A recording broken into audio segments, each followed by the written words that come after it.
ADR. Promoting dialogue.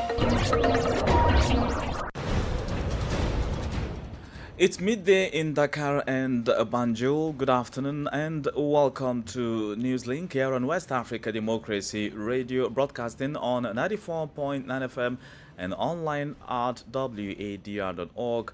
This is Newslink. Here are the top stories. Senegal's opposition parliamentary group rejects newly amended electoral code over legal consequences. All the provisions of this law point to one single individual. What makes it especially dangerous is that it is retroactive. Malian Transitional President Assimi Goïta assures of security reinforcement against any attempt at destabilization. No violence, no intimidation, and no desperate attempts at destabilization will reverse the course of our country. Gambian Navy rescues more than 100 migrants stranded at sea for nearly 2 weeks, and President Tinubu of Nigeria gets approval from House of Representatives for a $518 million loan. Please stay tuned for details of these stories and more. On the news, this is Abdullahi Hassan. Once again, glad to have you join Newslink. We begin here in Senegal as the National Assembly has adopted a bill amending Articles L29 and L30 of the Electoral Code. The changes mainly concern eligibility rules linked to criminal convictions. Under the amended rule, instead of removing someone from the voter register permanently, they will now be banned only for a limited period of time. The opposition has denounced the law as tailor-made and says it will challenge it before the Constitutional Council. Here is Sankule Janko. Out of 165 members of parliament, 140 took part in the vote, including 21 by proxy. The bill passed by a wide margin of 128 in favor, 11 against, and 2 abstentions. Positive, the ruling majority says the reform is necessary, with Interior Minister Mohamedou Bamba Cissé arguing it corrects provisions seen as discriminatory. For me, it was an unjust law. I fully support the current parliament's position in seeing this as a reform that can help open up the democratic space. A country must be able to move forward. That's essential. In my view, this is not a personal law targeting an individual. You cannot deprive thousands or millions of people of a choice they believe in. That's what is dangerous in a republic.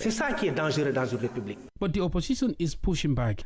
Aïssata Tall Sall, leader of the Takawalu parliamentary group, has described the law as tailored to serve specific interests. She says her party will challenge the reform before the Constitutional Council without specifying the date. All the provisions of this law point to one single individual. What makes it especially dangerous is that it is retroactive. Retroactivity is a very specific and exceptional legal measure. When Parliament invokes it, it is usually required to clearly justify why. But in this case, no real justification is given, other than what appears to be an attempt to erase convictions that had already become final. Civil society groups had also raised concerns ahead of the vote, criticizing what they called a lack of inclusiveness in the process. Sankule Janko reporting there. In Guinea, a major opposition political party and a key challenger in the last presidential election has announced its full withdrawal from the ongoing electoral process. In a statement issued after its extraordinary meeting, the Democratic Front of Guinea, FRONDEC, cited serious irregularities, pointing to repeated violations of the electoral code. Led by Abdoulaye Yero Balde, FRONDEC describes the existing electoral structure as supporting the ruling camp. Augustine Coley has more in this report. The Democratic Front of Guinea announced its withdrawal from the electoral process just weeks away from the May 31 legislative and municipal elections. The party, led by Abdoulaye Yero Balde, cites what it calls serious and persistent violations of the Electoral Code, arguing that conditions for a free, fair and transparent vote are no longer in place. FRONDEC points to what it describes as a lack of neutrality by electoral authorities, the selective rejection of certain candidates, and the silence of regulatory bodies despite multiple appeals. The party says these irregularities suggest a broader effort to influence the outcome of the May 31 twin elections. As a result, it has withdrawn all its candidates, agents, and representatives from the process and says it will not take responsibility for the consequences of the election under current conditions. Frontex has also warned it will contest the credibility and legitimacy of the results in advance. However, the party insists this is not a withdrawal from political engagement, but a stand in defense of democratic principles. Electoral authorities have yet to respond. A report by WADR's Conakry correspondent, Channel Alpha Ibrahima Baldi, voiced by Augustine Colley. More stories coming up on West Africa Democracy Radio. Newslink continues. We're live online at wadr.org and across social media platforms at WADR English. Let's now take you to Mali, where the transitional president Assimi Goïta has spoken out on the coordinated attacks of Saturday, April 25. His address to the nation was highly anticipated, coming after a day marked by visits to the wounded and to the families of fallen soldiers, including that of Defense Minister Late General Sadio Kamara. In his message, Goïta denounced what he labeled as an attempt to destabilize the country. Christopher Ticho now reports. After 4 days of silence, Assimi Goïta has finally addressed the nation in Mali. In his speech, the transitional leader paid tribute to victims of the coordinated attacks, while denouncing what he described as an attempt to destabilize the country. These attacks are not isolated incidents. They are part of a broader destabilization plan designed and carried out by armed terrorist groups, supported by internal and external sponsors, who provide them with intelligence and logistical resources. He also pointed to what he called an intentionally driven plot, vowing to press ahead with efforts to defend Mali's sovereignty. No violence, no intimidation, and no desperate attempts at destabilization will reverse the course of our country. Despite the shock and lingering fear, the president sought to reassure the population, insisting that a military response is already underway on the ground. Security measures have been strengthened, the situation is under control, and clearance operations, intelligence gathering, and stabilization efforts are ongoing.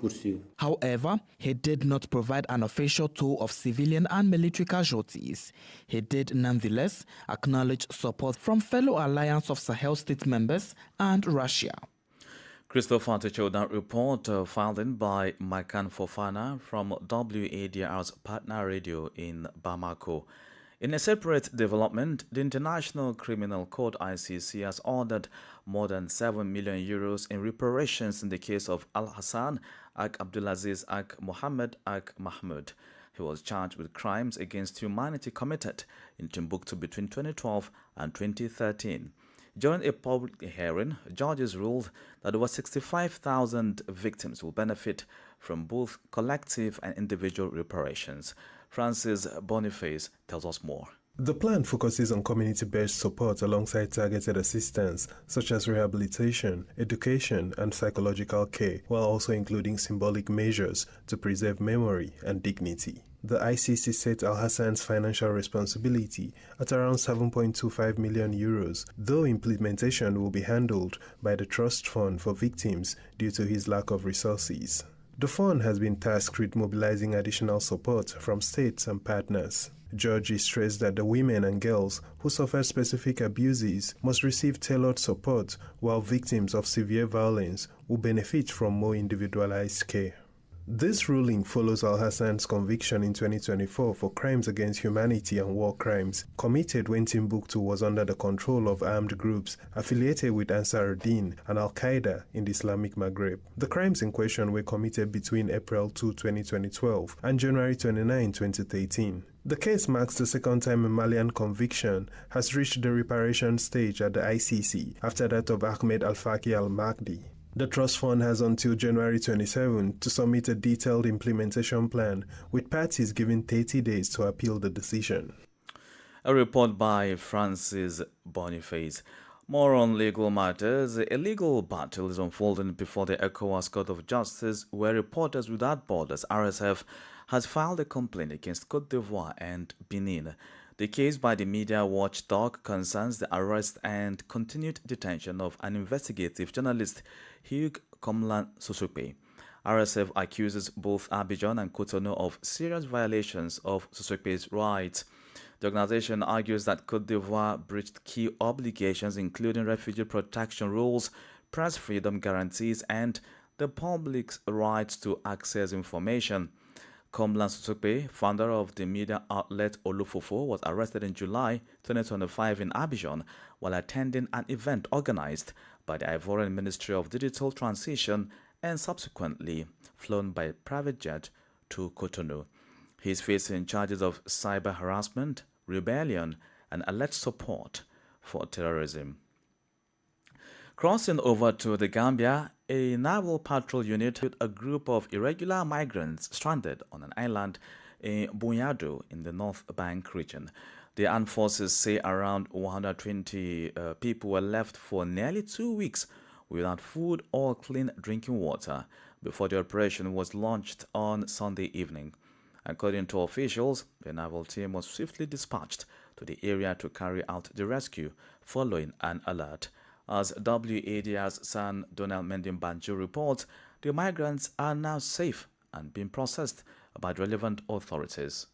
According to the Navy patrol team, it successfully reached the stranded individuals and evacuated them to safety, preventing further risks to their lives. They were taken to the Naval Command in Banjul for formal processing and subsequent handover to the relevant authorities. Following the operation, citizens have shared mixed reactions. How best is the government helping the youths? How are they creating job opportunities to make sure that the youth stay in the country? These people are actually in the water. That was so embarrassing. Less than 24 hours after the Gambian Navy announced the rescue of 120 would-be migrants in the North Bank region, the Gambia Immigration Department's Border Patrol Unit on Monday intercepted 60 suspected irregular migrants at Tanje, a fishing community in the Kombo South. The group, comprising 10 Gambians, 47 Senegalese, 2 Guineans, and 1 Ivorian, were found hiding along the coastline. Mustafa Sonko, a specialist in migration issues, weighs in on why irregular migration continues. The smugglers they change their route because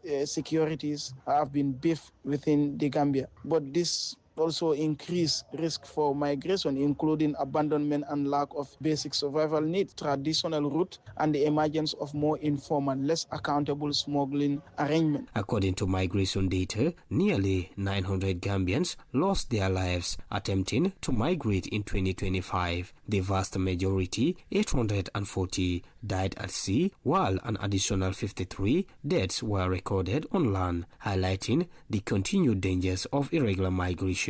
For Newslink on West Africa Democracy Radio, Sangdana Mendy, reporting from Banjul. Elsewhere, Ghana has declined to sign a proposed health partnership with the United States, citing concerns over provisions that would require access to sensitive national health data. The decision comes as Washington pushes a new global health strategy already been adopted by several African countries, while others resist over sovereignty and conditionalities. From Accra, Nadiri Tete reports.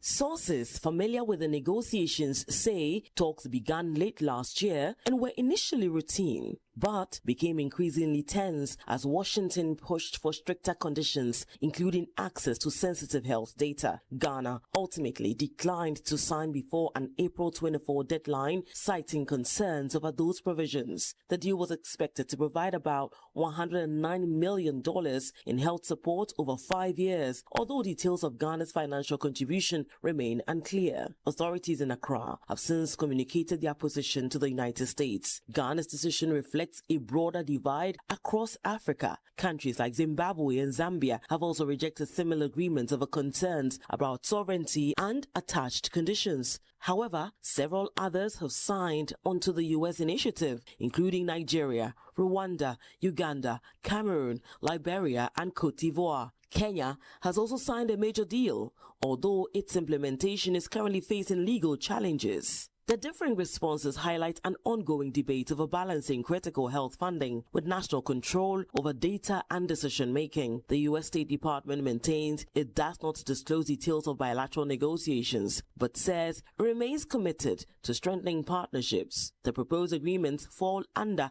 Washington's America First Global Health Strategy, which encourages countries to take greater responsibility in tackling diseases such as HIV/AIDS, malaria, tuberculosis and polio, with the long-term goal of reducing dependence on foreign aid. Despite the setback, the United States remains a key development partner to Ghana, providing over $200 million in assistance in 2024, including significant support for health programs. For WADR, Nadedi Teti, Accra. Well, you're listening to Newslink here on West Africa Democracy Radio, broadcasting on 94.9 FM, Dakar, Senegal, online at wadr.org, and on YouTube and Facebook at WADR English. Here's a reminder of our top stories.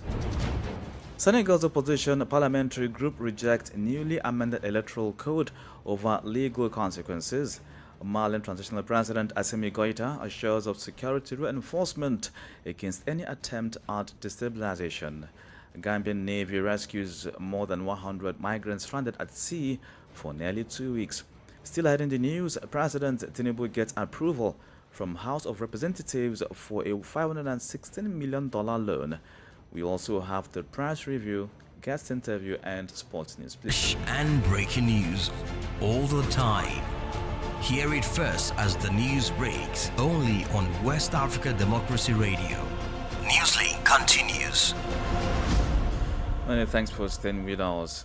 Let's now take you to Nigeria, because the House of Representatives has given its approval to President Bola Tinubu's request for a $516 million external loan to fund the Sokoto-Badagry Superhighway project.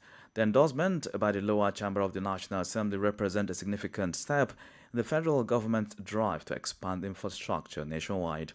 However, the approval of Tinubu's request by both the Senate and the House of Representatives within weeks has sparked criticism from civil society organizations over rising external borrowing. Correspondent Ishene Sasetu reports. Lawmakers approved the loan during plenary in Abuja following the consideration of a report by the House Committee on Aid, Loans and Debt Management. Speaker of the House of Representatives, Tajuddin Abbas, formally read out the approval during the session. Is for approval of the total sum of $560,333,007 syndicated financing from Deutsche Bank AG and approved recommendations. The facility, to be sourced from Dutch Bank, will fund sections of the Sokoto-Badagry Superhighway, a major project linking several states across the country. Officials say the highway is expected to improve transportation, boost trade, and enhance economic integration. However, public affairs commentator Kunle Adeni warns that the move raises concerns about Nigeria's growing debt burden. When we were paying for subsidy, if we borrowed 87 trillion and we have taken away subsidy, which means that we had more to save, more monies that could have been used for infrastructural development, into healthcare, into security. We have more money in our savings. It raises the question as to why we are borrowing more right now when we are supposed to be saving and using the monies from our savings for this critical infrastructural development. He says while infrastructure development is important, there is a need for caution to avoid long-term economic pressure. Lawmakers say they will maintain strict oversight to ensure transparency in the use of the funds. For WADR, Yechene Sasetu in Abuja. This is the newspaper review. Stay abreast and find out what the top stories are in your country. This is the newspaper review. The newspaper review. Well, let's now join WADR's San Donel Mendy in Banjul, the Gambian capital, for a review of major headlines and trending stories on the national dailies.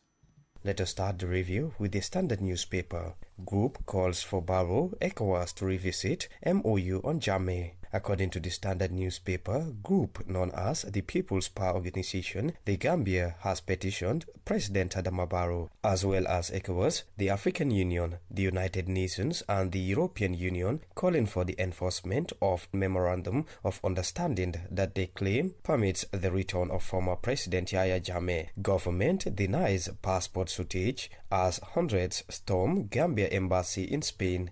The National Alliance for Accelerated Advancement leader takes on IEC over rights of political movements. The interim leader of the National Alliance for Accelerated Advancement has pushed back against a warning by cautioning unregistered political movements against holding activities like congresses. And Sanyan Councillor claims land allocation for seaport not completed. Let us now turn our attention to the Voice newspaper. The paper is reporting that UDP accuses NPP of promoting ethnic division, threatening national cohesion. Gambia's main opposition has accused the ruling National People's Party of fueling ethnic divisions in the country, warning that such action risks undermining national unity and social stability. Policy expert calls for greater diaspora inclusion in Gambia's development. PPP calls for orderly conduct as voter registration progresses. According to the Voice newspaper, the People's Progressive Party is urging for calm and discipline as voter registration continues. And finally, let us check on Forea newspaper, which is our last stop. Gambians expressed frustration over months-long wait for national ID cards. And that does it for this edition of the Press Review. Back to you in the studios. That was WADR's Sandra Mendy with the Press Review.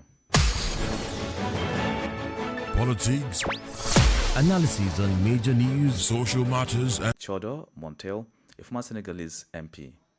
En fait, si on compare l'article L29 ancien. If we compare the old article L29 in the 2021 code, it listed several crimes and offences that, if someone was convicted of any of them, immediately and permanently prevented that person from registering on the electoral roll. This is what is referred to as civil death. Today, the new article L29 still lists several crimes and offences. Indeed, I think some have even been added, such as drug trafficking and migrant smuggling. But this major difference is that the ban on registration is no longer permanent. It is now time limited. The law states that after serving your sentence, you cannot register on the electoral roll for 5 years. Once those 5 years have passed, you are allowed to register again. Article L30, which previously listed less serious offences and imposed a 5-year ban on registration, has simply been repealed. The majority defends this as a necessary revision, while the opposition calls it a tailor-made law. As a former parliamentarian, what is your view? Bon, loi taille sur mesure, révision nécessaire. La révision est nécessaire. Whether it is a tailor-made law or a necessary revision, the revision itself was needed. However, in all electoral code reviews between 1992 and today, consensus was always prioritized before any changes were made. The electoral code is essentially the rule book governing political actors and elections, so it should be agreed upon by all stakeholders. That was not the case here. What people are criticizing is the lack of consultation. This represents a break from established through unwritten tradition. Previously, whenever the electoral code needed revision, stakeholders would sit down and discuss it. This time, a group of MPs took it upon themselves to change the rules without involving other parties. That is what is being denounced.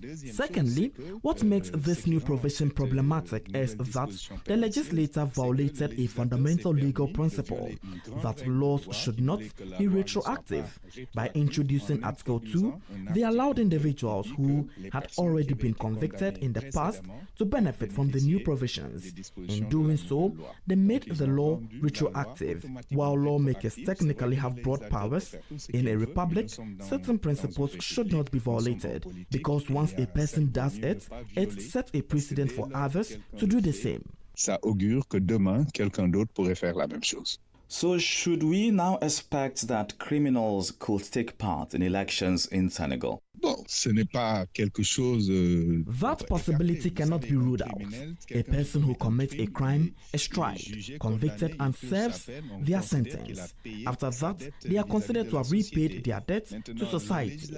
Originally, when Article L29 and L30 were introduced, the legislator emphasized ethical considerations, arguing that those who lead a country should be beyond suspicion and uphold certain values. That is why convicted individuals were banned from participating in elections. However, what is important here is that this concerns registration on the electoral roll, not eligibility. Eligibility is determined by the Constitutional Council based on criteria such as having a clean criminal record. So, a person may be registered to vote but still be ineligible to run for office if they do not meet those requirements. The opposition has announced it will challenge the law before the Constitutional Council. What are the chances of success in this case? It is possible that the 7 judges could strike down the law. As I mentioned, there is a legal principle that laws should not be retroactive. Constitutional law experts and private law specialists will confirm this. Including retroactivity directly in the law could lead the council to reject it. That said, I cannot predict their decision, as it will depend on the legal basis they use. But there is certainly a possibility. The referral to the Constitutional Council is also motivated by the unilateral nature of the process. The Council will ultimately rule on the substance of the law and sometimes on procedural aspects as well. Merci beaucoup. Jojo Montel, a former Senegalese lawmaker. In the sporting world, CAF President Patrice Motsepe and UEFA President Alexander Sefrin have signed a new cooperation deal in Vancouver, Canada, aimed at boosting football development across Africa and Europe. The agreement focuses on growing youth and women's football, improving coaching and refereeing, and strengthening governance in the sport. It also highlights football's role in promoting inclusion, unity, and social cohesion. Both Confederation of African Football and Union of European Football Associations say the partnership will combine their expertise to make football a stronger force for hope, opportunity, and connection across the two continents. And with that, we've come to the end of this edition of Newslink here on West Africa Democracy Radio, broadcasting from Dakar, Senegal. Thank you for listening, and special thanks to Ismaila Kamara and Maujo Juf for the technical support. Do interact with us via social media platforms X, Instagram, and Facebook at WADR English, and stream live at wadr.org. Coming up at the bottom of the hour is a repeat broadcast of WADR's gender flagship program 50/50 with Nadir Tete, to be followed top of the hour of 1 p.m. by the second edition of our comprehensive news package in French Info chez vous. I'm Abdullahi Hassan. Good afternoon. We thank you for listening to Newslink in Nigeria on Love FM Abuja and Darling FM Owerri. In the Gambia on Hot FM Banjul, Hilltop FM and Veritas Radio in Serekunda. Thank you for listening on Alternative Youth Radio Lofa County, Liberia, Radio Kegaman in Nimba County, and DCN Radio Riverses County. A big thank you to Radio Baft FM in Sierra Leone for listening, and in Ghana we thank Radio Pad in Damango and Royals FM in Wenchi. Thank you all for listening to Newslink.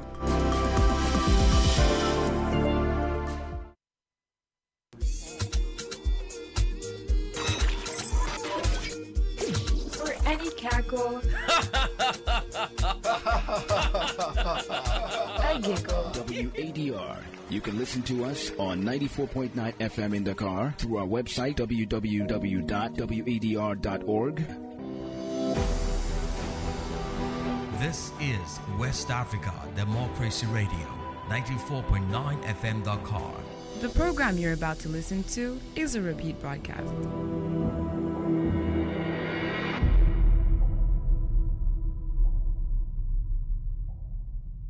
You are listening to the repeat broadcast of 50/50.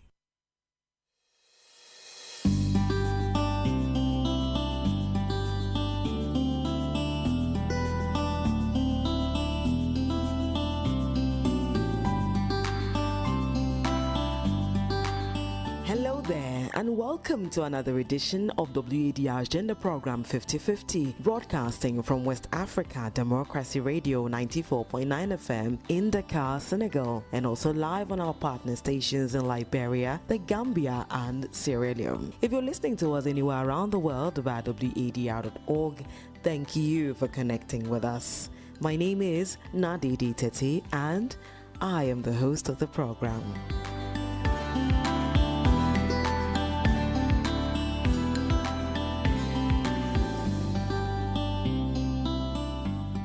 50/50 is a platform dedicated to discussing gender equality and equity, promoting equal opportunities for all genders, fostering an inclusive and women-friendly environment, and examining social issues from diverse perspectives to address the unique impacts on individuals